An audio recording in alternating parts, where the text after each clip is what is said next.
విశాఖలోని 4th town police station పరిధిలో ఒక బస్సు తగలబడిపోయింది. ప్రస్తుతం రోడ్డు మీద మొత్తం అంతా కూడా దగ్ధమైపోయినటువంటి పరిస్థితి కనిపిస్తుంది. దీనికి సంబంధించి సంఘటన స్థలానికి కూడా ఫైర్ ఇంజిన్ కూడా చేరుకుని మొత్తం మంటలందరూ కూడా ఆర్పివేసిన పరిస్థితి కనిపిస్తుంది. బస్సు ప్రయాణిస్తున్న సమయంలో మొత్తం 130 మంది వరకు కూడా ప్రయాణికులు ఉన్నట్లు గుర్తించారు. అయితే ఈ ప్రమాదాన్ని గుర్తించిన ఒక ఆటో డ్రైవర్ వెంటనే డ్రైవర్ని అప్రమత్తం చేయడంతో బస్సుని సైడ్కి ఆపి తర్వాత ప్రయాణికులందరూ కూడా దించేశారు. ఇది కోరమనపాలెం నుంచి విజయనగరం వెళ్తున్నటువంటి 111B బస్సు ప్రస్తుతానికి అయితే పూర్తిగా మంటల్లో కాలిపోయినటువంటి పరిస్థితి కనిపిస్తుంది. దీనికి సంబంధించి ఫైర్ ఇంజిన్ కూడా వచ్చి మొత్తం మంటల్ని అదుపులోకి తీసుకున్నారు. అయితే పక్కనే పెట్రోల్ బంక్ కూడా ఉండడంతో ఒక ప్రమాదం తప్పిందనే చెప్పుకోవాలి. దీనికి సంబంధించి ప్రస్తుతం మనతో మాట్లాడడానికి ఆరం అప్పలనాయుడు గారు ఉన్నారు. ఆయనతో మాట్లాడే ప్రయత్నం చేద్దాం. సార్ నమస్తే సార్, ఎన్ని గంటలు సార్ ఇది ప్రమాదం జరిగింది? దురదృష్ట సంఘటన అండి. స్టీల్ సిటీ నుండి విజయనగరం వెళ్తుంది బస్సు.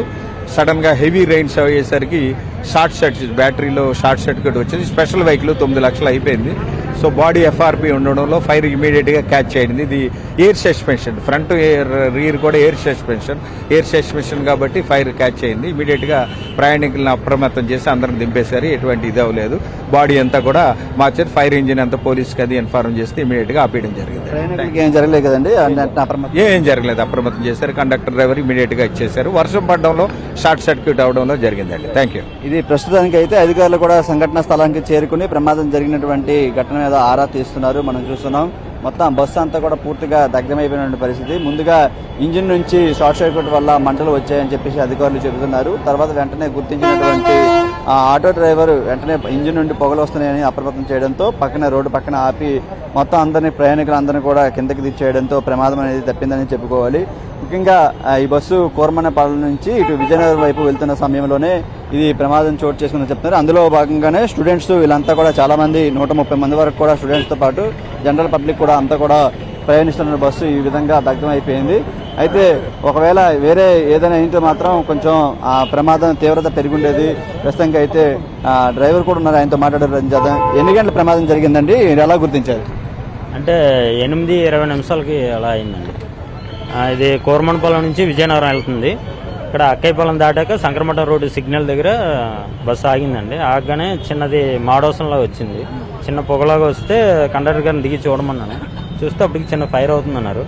వెంటనే ప్యాసింజర్స్ని స్టూడెంట్స్ అందరి దగ్గర ఒక 120 మంది పైన ఉన్నారండి, 130 మంది అలా ఉంటారు. వెంటనే దిగి వాళ్ళందరినీ సైడ్కి తప్పుకోమని చెప్పేసి ఆ తర్వాత నేను చూసి వాటర్ బాటిల్ అది ఉంటే వాటర్ అది వేసానండి.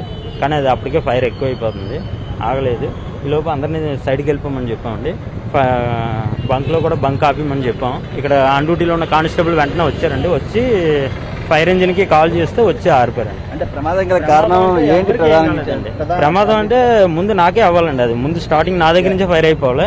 నేను ముందు వీళ్ళందరినీ తప్పించి మొత్తం లేదు సార్, నేను గుర్తించి కండక్టర్ గారిని దిగి రైట్ సైడ్ వచ్చి చూసారండి. ఎందుకంటే సిగ్నల్లో సీసీ కెమెరాలు కూడా ఇది అప్ అండ్ డౌన్ 4 సింగిల్ అండి, 2 ట్రిపుల్ అండి విజయనగరం.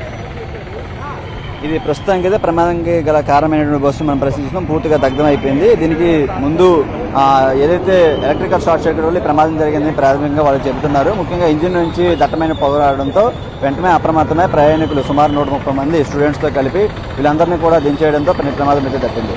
కేవలం శ్రీధర్తో చిరంజీవి NTV విశాఖ నుంచి.